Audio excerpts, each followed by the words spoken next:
Nah, ini dia si anak ajaib itu.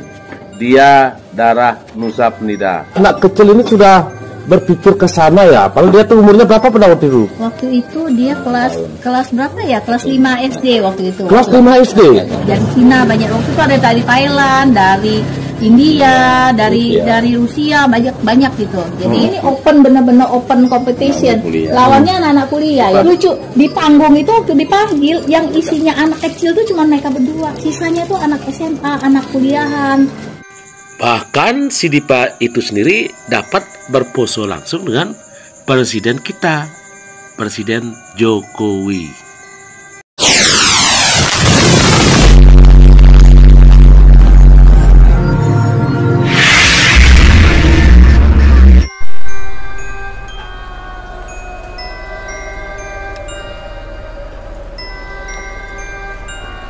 Om Swastiastu, Om Awigenem Astu Namaste. Sahabat muda, sahabat milenial, kemudian teman-teman spiritual, para sepuh panitia guru yang ada di alam Nusantara, kemudian di tanah Bali khususnya yang sangat saya hormati. Nah, hari ini saya ingin berbagi tentang apa?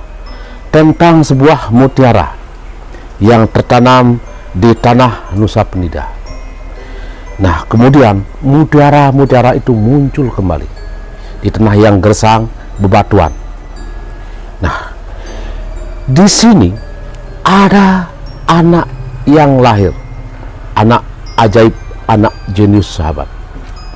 Nah, pemikiran anak ini sudah melewati dari umurnya, dan dia bersaing dengan anak-anak muda, anak-anak milenial, anak-anak fakultas university. Bahkan dia sudah keluar negeri menjajal tentang keilmuan, tentang ilmu pengetahuan. Nah, siapa anak itu? Mari kita simak videonya, sahabat.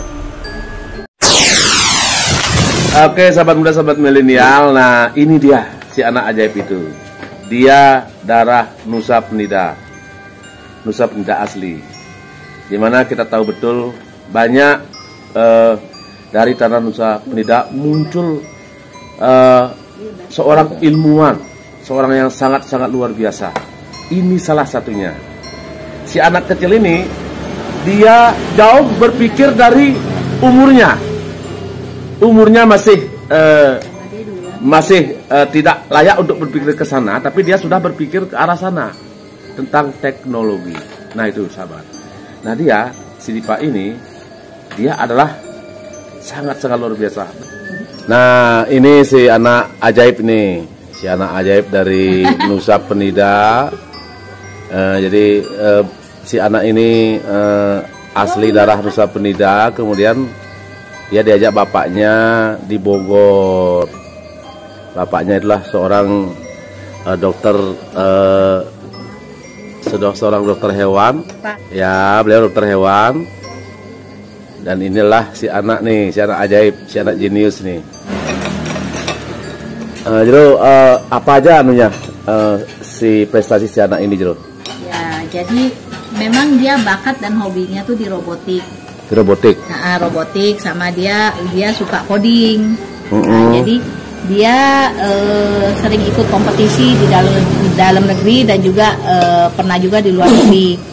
Nah, kompetisi dalam yang selama ini sih lebih banyak tipe-tipe robot yang dibuat itu adalah robot yang memang bisa dimanfaatkan di kehidupan sehari-hari.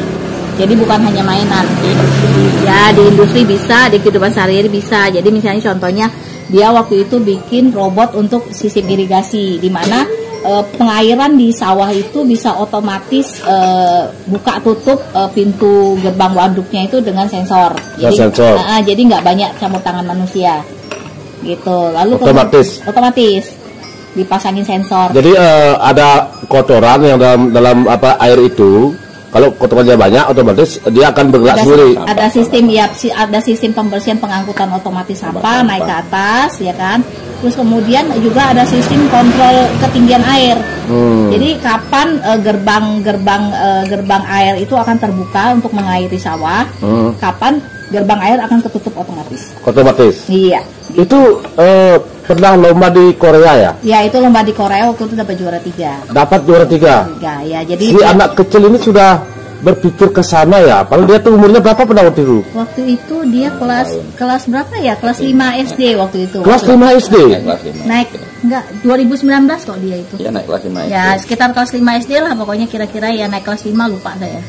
Naik kelas 5 SD, dia sudah punya ide pertanian Kelas 5 seperti SD, itu, ya. irigasi seperti itu. Ya waktu itu sama teman-temannya lah dia. Bahkan dilombakan di Korea. Ya, Dapat juara 3. juara 3. Ya Waduh. lumayan, saingannya berat-berat kan, banyak dari Cina tuh kan luar biasa. Nah, saingannya dia tuh anak kecil juga apa anak gede tuh? Ada yang sudah lebih besar ya, jadi kan mereka kan ada kategori ini ya, kategori apa namanya, kategori kelas ya. Nah dia masuknya waktu itu masih junior sih, jadi ya paling saingannya sampai anak umur berapa belas tahun lah, tapi bukan yang terlalu besar kalau waktu itu junior. 18 tahun, artinya jauh umurnya lebih besar daripada Ya dia. sebagian besar lebih besar dari dia. Dan dia dapat juara 3 di Korea. Ya waktu itu ya banyak dari negara lain, banyak yang terutama dari Cina, banyak waktu itu ada dari Thailand, dari India, dari Rusia, banyak gitu. Jadi ya lumayan lah prestasinya, pertama kali ikut internasional bisa dapat itu.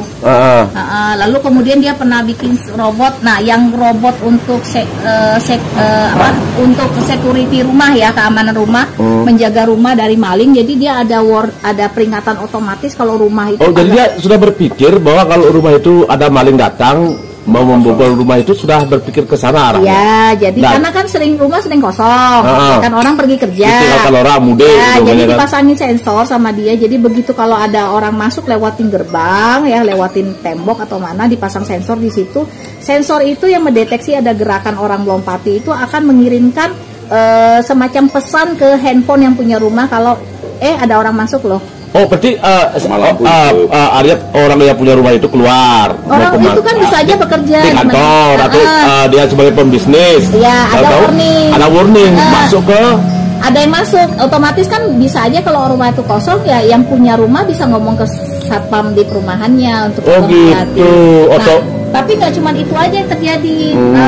Jadi begitu itu sensor itu sudah dikirimkan ke yang punya rumah, sensor itu juga akan membuat si lampu itu nyorot langsung. Jadi dia ada lampu otomatis yang akan menyorot langsung ke tempat kejadian itu. Dan dilihat oleh sang pemilik. Dan ada ininya, ada CCTV-nya, sehingga di handphone pemilik itu juga masih bisa kelihatan itu. Nah, terpicture gitu. Nah, itu kan di Korea dapat juara 3 nih. Kalau yang ini enggak, kalau ini dia waktu itu lomba di Indonesia. Dan memang dia masih kelas 5 atau kelas 6 SD waktu itu, dan lawannya itu umum. Karena ini open, bener-bener open competition. Lawannya anak-anak kuliah ya. Lucu, di panggung itu waktu dipanggil, yang isinya anak kecil tuh cuma mereka berdua. Sisanya tuh anak SMA, anak kuliahan. Nah, yang saya tanyakan tuh begini. Tadi saya lihat di internet tuh. Nah, dia dapat juara 1 nih. Kami tim Garuda Muda 1. Proyek kami adalah Smart Poultry Farming System atau yang disebut juga dengan Chirofarm. Dan saya Dipa sebagai programmer. Chirofarm didesain untuk meningkatkan hasil produksi peternakan ayam. Chirofarm akan membantu anak kandang untuk memelihara ayam sehingga hasil panen maksimal dan cukup sumber protein untuk bahan pangan. Proyek ini mendukung tujuan pembangunan berkelanjutan, yaitu zero hunger, yang artinya tidak ada lagi kelaparan di dunia. Robot pemeliharaan alas kandang berfungsi sebagai pengaduk liter. Oh ya. Dapat juara 1 di mana tuh? Itu waktu itu lomba dia bikin sistem peternakan modern. Jadi kan sekarang topiknya itu kan bagaimana kita ada salah satu tujuan goals dari negara itu kan adalah bagaimana menangani misalnya kekurangan makanan, pangan dan lain-lain, dan kesehatan. Nah, dia waktu itu ambil topiknya pangan. Jadi dia bikin sistem otomatis di peternakan ayam. Nah, salah satu sistem otomatis itu adalah robot yang mereka beri nama Chirofarm. Robot itu adalah robot pengaduk sekam. Alasnya ayam itu, dan di peternakan, di tempat ayam itu sendiri. Iya, dan itu adalah robot satu-satunya pertama yang ada di dunia yang dengan sistem itu, karena selama ini sekam itu diaduk manual. Berarti si anak kecil sudah berpikir tentang beternak itu. Ya, karena waktu itu gini, papanya sempet sempat punya peternakan ayam. Nah, ayamnya banyak yang sakit, ya kan? Salah satunya itu gara-gara sekamnya itu tuh basah, sekamnya itu jelek, maksudnya basah, jadi sehingga menimbulkan ayam sakit. Kenapa basah? Karena ya sekamnya itu nggak dibolak-balik, kan harusnya kan dibolak-balik rutin oleh yang jaga kandang, anak kandang. Nah itu dari situ dia berpikir. Ya, dari situ. Si anak kecil itu dari situ berpikir. Ya. Pada waktu itu umurnya masih SD ya? SD masih kelas 5 ya? Ya, waktu itu kelas 5 ya kalau nggak salah. SD masih ya. SD.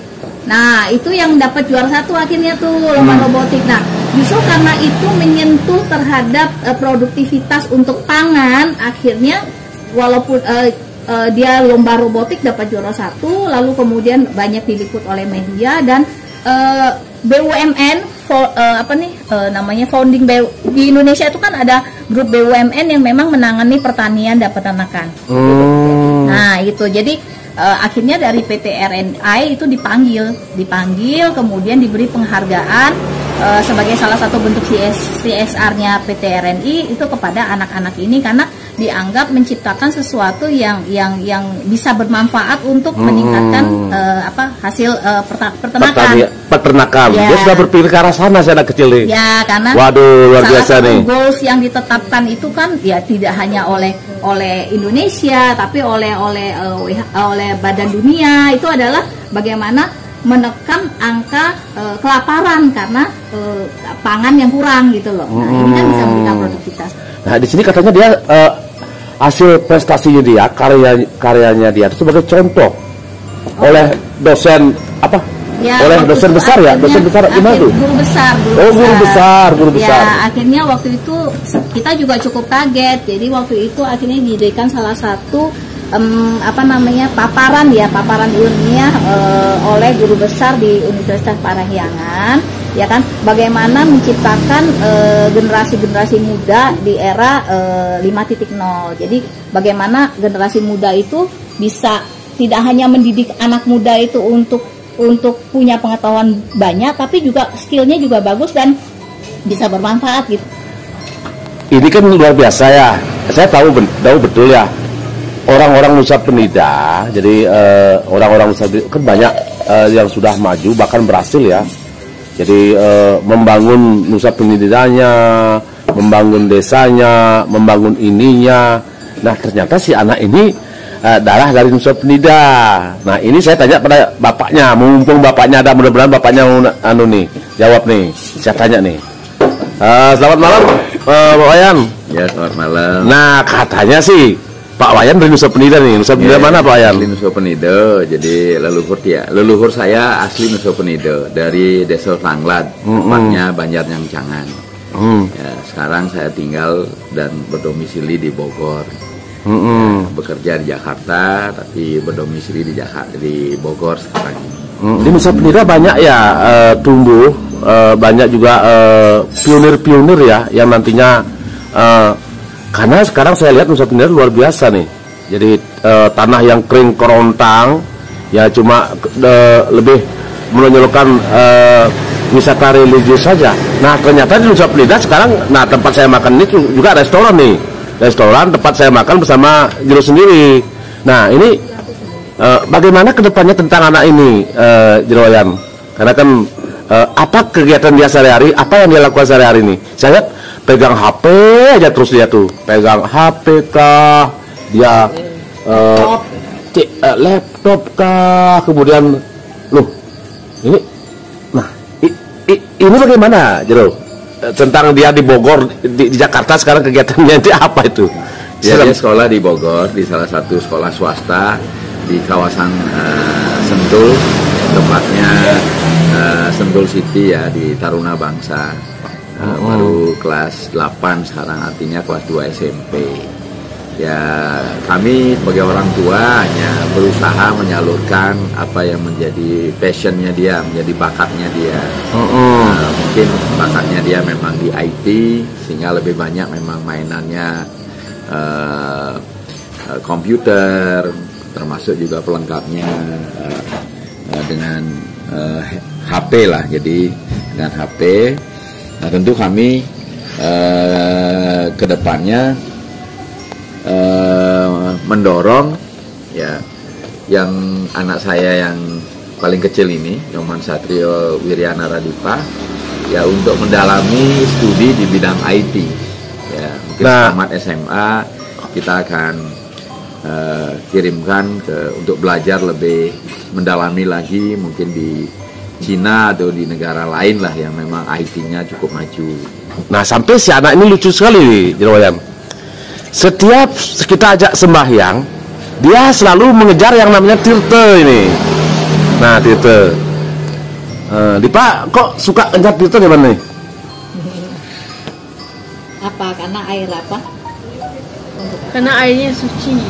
Airnya suci. Kenapa Dipa tertarik? Untuk sehat. Ya, untuk sehat.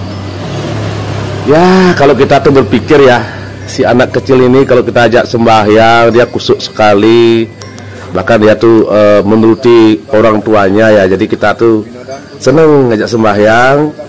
Jadi ya walaupun di sisi lain dia sibuk dengan HP-nya ya, sibuk dengan komputernya, tapi dia tetap kusuk sembahyang. Nah ini luar biasa, anak kecil ajaib dari Nusa Penida.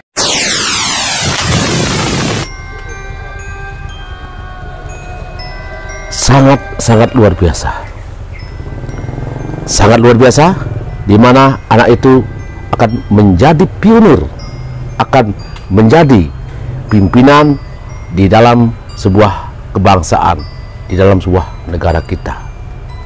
Dan tentunya kita merasa bangga sebagai warga Indonesia, khususnya sebagai warga Bali, warga Nusa Penida, untuk mendukung tentang anak-anak kita ke depannya.